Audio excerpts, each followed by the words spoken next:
ठीक है, श्याम प्रकाश जाटव जी, क्या नेताओं का तबादला नीति से चुनाव जीतने की कोशिश भारतीय जनता पार्टी कर रही है, क्या कहेंगे आप? नहीं, ये जो समाजवादी पार्टी के प्रवक्ता हैं जी, बेबुनियाद बात कर रहे हैं। इस प्रकार के कोई तबादले चुनाव को ध्यान में रख करके नहीं किए जा रहे हैं और ना ही किए जाते हैं। सरकार का कोई भी जो चुनाव प्रबंधन में लगा अधिकारी किसी प्रकार से चुनाव को उसमें विघटन पैदा नहीं करता, ना ही प्रभावित करता। तो ये सही मायने में इनको ऐसा आभास है कि हमें चुनाव हारना है और इसके लिए एक भूमिका तैयार करें कि जो अधिकारी हैं, सरकारी तंत्र है, उसको वहां से ट्रांसफर किया जा रहा है। लोगों को अपनी ओर आकर्षित करने के लिए कि जातिवार जो है भारतीय जनता पार्टी लोगों को वहां से हटा रही है। इस प्रकार का दुष्प्रचार, केवल दुष्प्रचार के कारण से ही ये लोग लोकसभा में थोड़ी बहुत सीटें ले गए हैं। मैं समझता हूँ कि जनता अब इनके दुष्प्रचार और इनकी नीयत को समझ चुकी है।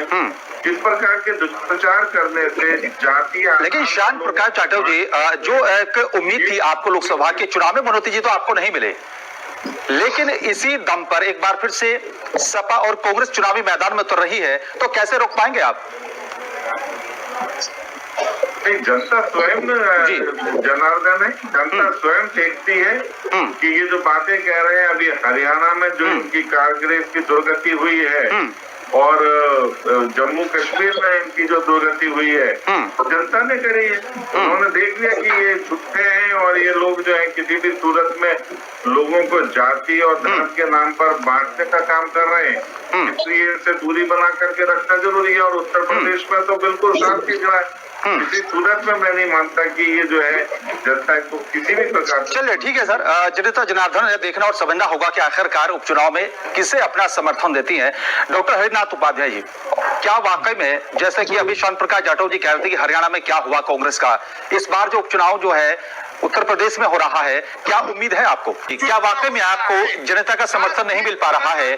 आप ईवीएम के बलबूते जीत हासिल कर रहे हैं श्याम प्रकाश जाटव जी? नाच न जाने आंगन टेढ़ा, ये बड़ा हास्यास्पद है कि जब आप जीतते हैं तो ईवीएम पर आप एक बात नहीं कहते और जब आप हार जाते हैं तो आप ईवीएम पर तीसरा बोलना शुरू कर देते हैं। आपके पास में कोई विजन नहीं है पब्लिक के बीच में जाकर के क्या काम करना है। आपके पास में ऐसा कोई व्यू नहीं है, कोई ब्लूप्रिंट नहीं है कि आपने पब्लिक के बीच में क्या करना है। आप लोगों को केवल गुमराह करके झूठे आश्वासन देकर जिन्हें कभी पूरा नहीं करना, इस प्रकार की बात कह करके चुनाव में उतर जाते हैं और जो वायदे आपने किए होते हैं उनको पूरा नहीं करते। आप देखो कांग्रेस की हालत क्या है। हिमाचल प्रदेश में टॉयलेट पर शुल्क लगा रहे हैं, जहां हमने देश के 14 करोड़ लोगों को 14 करोड़ टॉयलेट दिए हैं। हिमाचल प्रदेश में 300 रुपए प्रति टॉयलेट जो है ये शुल्क लगा रहे हैं। इनकी ये स्थिति है। ये किसी भी सूरत में जनता को गुमराह करके लूटने का तंत्र चलाना चाहते हैं। मैं समझता हूँ जो अभी हम 80 करोड़ जा रही है, आप कितना सहमत है? और 10 सीटों पर जो चुनाव हो रहा है, कितनी सीटें इस बार जीत पा रहे हैं आप? देखिए, उत्तर प्रदेश का ये जो उपचुनाव है इसमें जनता ये शासक होती है और हमारे जो प्रत्याशी चुनाव लड़ते हैं वो उनके आदेश पर काम करने के लिए जनप्रतिनिधि बनते हैं। जनता ने हरियाणा में तय किया कि हमें कैसा शासन चाहिए और जनता जो है वो जानती है कि उत्तर प्रदेश में शासन जो है वो योगी जी के नेतृत्व में चल रहा है। 10 सीटों को उससे महरूम नहीं किया जाना चाहिए। प्रदेश की सरकार के साथ मिलकर के कांधे से कांधा मिला करके हमारा जनप्रतिनिधि काम करेगा तो हमारे क्षेत्र का विकास होगा।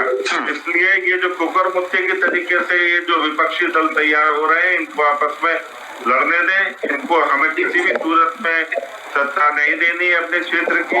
देश में तीसरे नंबर की पार्टियों को आप कुकुरमुत्ता बता रहे हैं। देखिए, लोकसभा के चुनाव के नतीजों ने तो साबित कर दिया शांत प्रकाश जाटव जी की उत्तर प्रदेश में बड़ी पार्टी कौन है।